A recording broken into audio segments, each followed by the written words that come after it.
Attorney general اس پر خاطر خواہ عدالت کو مطمئن نہیں کر پائے، اور اس کے بعد مخدوم علی خان نے آج اپنے آرگومنٹ شروع کیے ہیں. ویسے جسٹس موزد جسٹس اعجاز الاحسن نے تو وہ ایک جو صابر شاہ ورسز اسٹیٹ والے کیس کے اندر سے کچھ ریمارکس خود بھی ڈھونڈ کے پڑے تھے جو کافی اٹارنی جنرل کے لیے میرے خیال میں مددگار ہونے چاہیے تھے. اس کے باوجود اگر وہ آپ نہیں مطمئن ہوئے کہ اٹارنی جنرل پھر بھی کوئی آرگومنٹ آپ کی نظر میں نہیں کر سکے. اٹارنی جنرل کی جہاں تک بات ہے، اٹارنی جنرل کو کافی انہوں نے آپ کہہ سکتے ہیں کہ ان کا جو آرگیومنٹ تھا اس کو کمپلیٹ کر رہے تھے جسٹس اعجاز الاحسن. یہ بھی ہو سکتا ہے کہ موزز جج فائل پڑھ کر آتے ہیں، ان کو پتہ ہوتا ہے کہ کیا بات ہونی ہے، وہ تیار ہو کر آتے ہیں. حکومت کے فائل انہوں نے نہیں، اب اس میں تو مختلف آراء ہو سکتی ہے. اس دن ہماری ملاقات ہوئی ہے جسٹس اعجاز الاحسن صاحب سے، تو ہم نے کہا کہ ایسے لگ رہا ہے کہ 2-2 کی اس میں آئے گا فیصلہ، اور چیف صاحب ابھی درمیان میں. تو انہوں نے کہا ایسا نہیں ہوتا، ہو سکتا ہے آپ کو سرپرائز ملے اور ایک ہی سب کا جو ہے نا متفقہ فیصلہ ہوگا. یہ ہمارا ایک کوسچنز کا طریقہ کار ہوتا ہے، ہم اپنے سوالات کرتے ہیں، کوسچنز آف لا ہوتے ہیں، اس پر آپ یہ اخذ نہ کریں کہ 2 جج اس طرف ہیں 2 اس طرف ہیں. بہرحال انہوں نے بھی کوسچنز اٹھائے اور کچھ ویلڈ کوسچنز بھی انہوں نے اٹھائے ہیں. آرٹیکل 63 کے حوالے سے انہوں نے بات کی، اور بیسیکلی تو 62(1)(f) کے ساتھ جو جوڑنے کی بات جسٹس منیب اختر نے بھی یہاں پر کچھ آبزرویشنز دی ہیں. انہوں نے آج کچھ سخت سوال بھی کیے ہیں اٹارنی جنرل سے. انہوں نے کہا ہے کہ آپ حالانکہ اس وقت لگ یہ رہا تھا، اس لمحے لگ یہ رہا تھا اٹارنی جنرل کو کہ وہ ان کے حق میں وہ بات کر رہے ہیں، لیکن وہ ان سے سخت سوال کر رہے تھے. انہیں بھی بعد میں معلوم پڑا ہے. مجھے بظاہر جو میری آج کی اسیسمنٹ جو آپ نے پوچھا ہے، بظاہر یہی لگ رہا ہے کہ نااہلی تو آؤٹ آف کوسچن لگ رہی ہے اس وقت. اور دوسرا یہ ہے کہ جیسا ہے ویسا ہی رہے گا. ہماری کچھ وکلاء سے بھی یہاں پر بات ہوئی ہے، جو سینئر وکلاء ہیں، اس کے اندر رسپونڈنٹس بھی ہیں، وہ لوگ بھی یہی سمجھ رہے ہیں کہ یہ ریفرنس واپس ہی جائے گا. زیادہ سے زیادہ پارلیمنٹ کو کہا جائے گا کہ آپ اس میں جو آپ کو مناسب لگتا ہے، جو آپ سمجھتے ہیں صدر مملکت کہ اس میں تبدیلی ہونی چاہیے، تو وہ آپ لوگ کر سکتے ہیں، اور یہ ہو بھی سکتی ہے. تو وہ مخدوم علی خان کا بائی دی وے کچھ اسی قسم کا آرگومنٹ تھا. انہوں نے کہا کہ 97 میں ہونے والی 14ویں ترمیم کے بعد سے لے کے آج کے دن تک درجنوں ترامیم ہو چکی ہیں، لیکن کسی نے اس کے اوپر کوئی حتمی بات نہیں ایڈ کی. تو اور یہی جسٹس جمال مندوخیل کا بھی تھا کہ جب پارلیمنٹ نے کوئی حتمی بات نہیں کہی اس کے اندر، تو آپ کیوں چاہ رہے ہیں کہ وہ ہم کہہ دیں جو آئین نے نہیں کہا، جو آپ نے قانون سازی میں ایڈ نہیں کیا. ہاں، انہوں نے ایک جسٹس منیب اختر نے مخدوم علی خان سے بھی آج ایک وہی سوال کیا جو انہوں نے ان سے کیا تھا، منصور عوان سے، جو کہ سپریم کورٹ بار کے وکیل ہیں، کہ آپ یہ بتائیں کہ آئین کا کون سا آرٹیکل ہے جو حق دیتا ہے ایک رکن اسمبلی کو ووٹ دینے کا. تو انہوں نے یہاں پر بتایا کہ آئین کا آرٹیکل 65 جو ہے وہ اسے ووٹ کا حق دیتا ہے، جبکہ 66 کے حوالے سے بھی یہاں پر انہوں نے بتایا ہے کہ 66 سے ووٹ کا حق آئین اور پارلیمانی طریقہ کار سے انہوں نے مشروط یہاں پر کیا ہے. جسٹس منیب اختر نے بھی یہاں پر رولز کی بات کی ہے کہ رولز براہ راست ان پر جو ہے ووٹ کا اثر پڑ سکتا ہے یا نہیں. جسٹس مخدوم علی خان نے ان کو ہماری نظر میں بظاہر یہ لگ رہا ہے کہ کافی حد تک مطمئن بھی کیا ہے، اور انہوں نے اس بات میں آج واضح کیا ہے کہ جو آئین کا آرٹیکل 63 ہے اس سے نااہلی والا سوال پیدا نہیں ہوتا، اس سے صرف اور صرف 20 سیٹ ہونے کا معاملہ سامنے آتا ہے. اور انہوں نے یہاں پر ایک دو اور چیزیں بھی انہوں نے کہی ہیں کہ ایک میں سوری مس کر رہا ہوں یہاں پر ایک دو چیزیں ان کی. منرف انہوں نے کہا ہے کہ منرف جو رکن ہے اس کا ووٹ شمار ہونے سے نہیں روکا جا سکتا، اور بیسیکلی جو ان کا آرگیومنٹ ہوگا اب نون لیگ کا وہ وہی ہوگا جو ان کے اگینسٹ تھا، کیونکہ اٹارنی جنرل جو ہیں انہوں نے آرگیومنٹ جو کیے ہیں اس کے اگینسٹ آج جسٹس عمر عطا بندیال نے یہاں پر ایک بات کہی تھی. انہوں نے کہا تھا کہ ابھی تک ہمیں یہی بتایا گیا ہے، ہمیں سنایا گیا ہے کہ جو ڈیفیکشن ہے وہ ایک بہت بری چیز ہے، اس کی برائی میں ہمیں ہر چیز بتائی گئی ہے.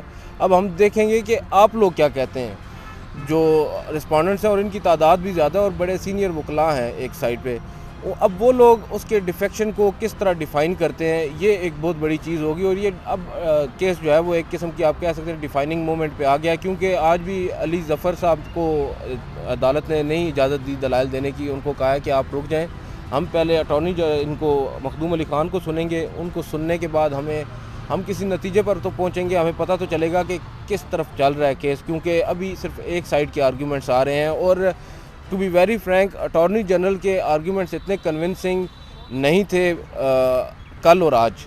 اور اس سے پہلے 1-2 روز انہوں نے آرگومنٹس دیے تھے، لیکن آج اور کل ان کے جو آرگومنٹس تھے اس سے عدالت بھی مطمئن نظر نہیں آئی، اور کوسچنز ریز کیے ہیں. آج تقریباً سارے ہی ججز نے کوسچنز ریز کیے ہیں. ان کی جو پٹیشن ہے اور ان کا جو طریقہ کار ہے آئین کو پڑھنے کا، اس پر بھی سوال اٹھائے، اور انہوں نے یہ بھی کہا ہے کہ ہم آئین کو صرف اور صرف تشریح کر سکتے ہیں، جو وہ مانگ رہے ہیں وہ ان کے بس میں نہیں ہے.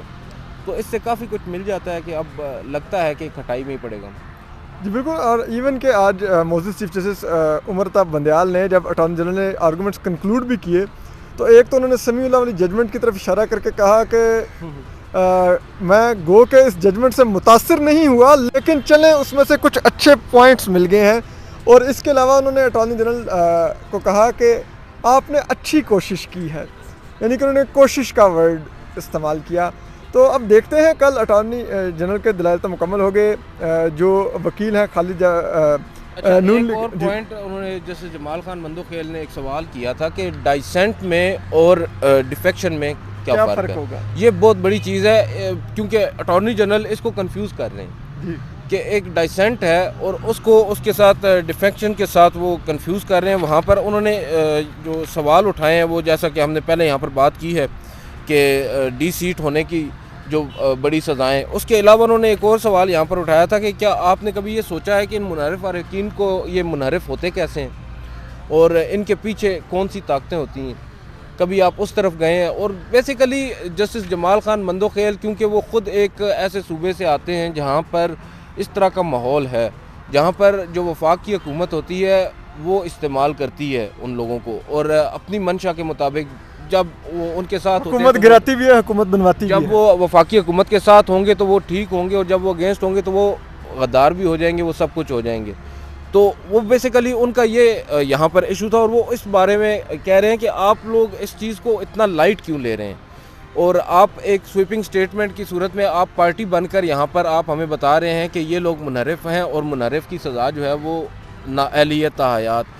لیکن ان کی نظر میں جو ڈی سیٹ ہونا ہے جو آئین کے اندر آلریڈی موجود ہے وہ کافی، اور یہ جو سزا ہوتی ہے یہ کسی بھی ایماندار آدمی کے لیے بہت زیادہ ہوتی ہے. بیسیکلی ان کا یہ مطلب ہے. بالکل. اب کل دیکھتے ہیں کل نون لیگ کے وکیل مخدوم علی خان کیا آرگومنٹس دیتے ہیں، جبکہ اس کے علاوہ جو پیپلز پارٹی سے فاروق نائک ہیں وہ بھی آرگومنٹس دیں گے. رضا ربانی صاحب نے آرگومنٹس دینے ہیں. اس کے علاوہ بھی وکلا ہیں، کامران مرتضیٰ ہیں اور دیگر ہیں جو کہ دلائل دیں گے. تو ان کے دلائل بھی اب انٹرسٹنگ ہوں گے کہ وہ کیسے ڈیفیکشن کو تاحیات نااہلی کی جگہ صرف ڈی سیٹ تک محدود رکھنے کے لیے کیا ان کا آرگومنٹ ہے، یہ ہم کل سنیں گے. اور کل اسی لیے معزز چیف جسٹس نے سماعت دن 11:30 بجے رکھی ہے، اور اب دیکھتے ہیں کہ کل کس وکیل کے دلائل مکمل ہوتے ہیں. اپنا خیال رکھیے، سلامت رہیے، اللہ حافظ. یہ جملہ اس کا مجھے بھولنا ہوا تھا. بتائیے آپ اگر کچھ ایڈ کرنا چاہ رہے ہیں. یہ اس میں وہ مخدوم علی خان نے یہ ایک بات انہوں نے بتائی کہ ڈیفیکشن جو ہے نا اس کا کلاز جو اوریجنل کانسٹیٹیوشن ہے 1973 کا، جو اوریجنل حالت میں جب یہ تھا اس وقت، اس کے بعد 10 سال تک ڈیفیکشن کا کلاز ہی شامل نہیں تھا اس میں. تو اٹ سیز اے لاٹ کہ اس کا مطلب تو یہی ہے نا کہ ان لوگوں نے اس کو اتنا اہم نہیں جانا تھا. اس کے بعد پھر امینڈمنٹس ہوئیں اور یہ بیچ میں آیا. تو یہ کافی ان کا ایک آرگومنٹ تھا آج. جی تو بہرحال اپنا خیال رکھیے، سلامت رہیے، اللہ حافظ. YouTube پر گوگلی نیوز دیکھنے کے لیے youtube.com کی سرچ بار میں googly news T V type کریں. گوگلی نیوز کے پیج پر سرخ رنگ کے سبسکرپشن والے بٹن پر کلک کرنا نہ بھولیے. YouTube پیج پر اپلوڈ ہونے والی ویڈیوز سے باخبر رہنے کے لیے بیل آئیکن پر کلک کیجیے. آپ کو ہر نئی ویڈیو کے بارے میں نوٹیفیکیشن موصول ہو جائے گا.